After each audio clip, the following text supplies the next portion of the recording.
Baiklah, bismillahirrahmanirrahim. Assalamualaikum warahmatullahi wabarakatuh. Perkenalkan, nama saya Rita Putri Utami dengan stambuk 11020220292 dari kelas C. Jadi di sini saya akan menjelaskan sedikit alasan saya mengatakan bahwa kita perlu keseimbangan antara hak dan kewajiban. Jadi, menurut saya ada 5 alasan saya mengatakan bahwa hak dan kewajiban itu harus seimbang, yang dimana pertama itu adalah untuk menciptakan kerukunan dan kehidupan yang tertib. Jadi, hak dan kewajiban harus dilaksanakan secara seimbang agar bisa terciptanya kerukunan dan kehidupan yang tertib di masyarakat. Untuk bisa terciptanya kerukunan dan kehidupan yang tertib, kita perlu saling menghormati serta menghargai hak dan kewajiban antar individu. Jika hak dan kewajiban tidak dilaksanakan secara seimbang, maka bisa menimbulkan masalah atau konflik secara individu maupun sosial. Nah, yang kedua yaitu mengatur kehidupan di lingkungan masyarakat. Perlunya hak dan kewajiban harus seimbang karena bertujuan untuk mengatur kehidupan di masyarakat yang lebih baik. Memang sudah menjadi kodrat bahwa setiap orang pasti memiliki hak dan kewajiban yang harus ia terima dalam menjalani kehidupan sosial. Arti hak dan kewajiban telah memberikan keleluasan kepada seseorang dalam melaksanakannya, yang dimana itu kewajiban juga berperan sebagai pembatasnya. Masyarakat harus mematuhi aturan maupun norma-norma yang berlaku yang ada dalam masyarakat. Apabila seseorang atau kelompok masyarakat bisa melakukan kewajiban melaksanakan kewajiban dengan baik, ia juga bisa mendapatkan hak yang sesuai. Hal ini tentu akan terciptanya kehidupan yang tertib dan sejahtera. Dan yang ketiga yaitu manusia harus melakukan sesuatu untuk memperoleh sesuatu, yang dimana itu alasan dan kewajiban harus seimbang, yaitu karena pada dasarnya kita sebagai manusia itu perlu melakukan sesuatu untuk memperoleh sesuatu.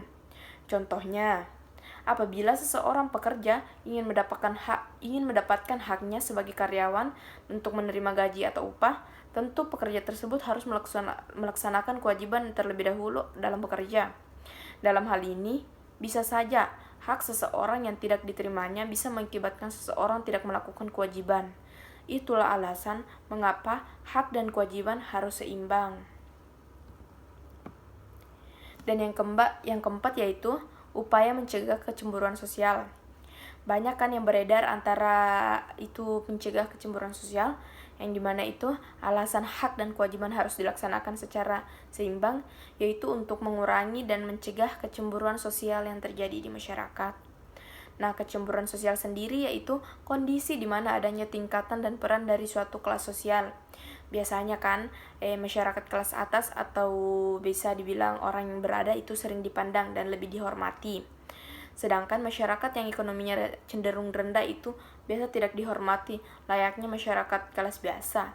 Padahal, jika dilihat dari status bahwa sisi sebagai warga negara, kita semua itu sama. Kita semua itu memiliki hak dan kewajiban yang sama. Oleh karena itu, hal yang mungkin akan terjadi jika hak dan kewajiban itu tidak seimbang, adanya kecemburuan sosial di masyarakat, yang dimana hal ini menjadi salah satu alasan yang memicu terjadinya konflik. Dan yang kelima yang paling penting yaitu hak dan kewajiban merupakan satu kesatuan.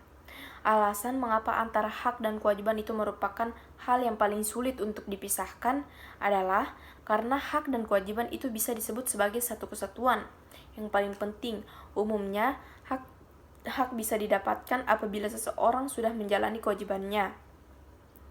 Jadi mungkin itu menurut saya alasan saya mengatakan bahwa kita perlu keseimbangan antara hak dan kewajiban. Dan demikian penjelasan tentang alasan mengapa hak dan kewajiban itu harus dilaksanakan secara seimbang. Di sini juga bisa kita petik bahwa dilaksanakannya itu hak dan kewajiban yaitu untuk menjaga agar terciptanya kerukunan dalam kehidupan bermasyarakat, serta juga dapat mencegah terjadinya suatu masalah atau konflik.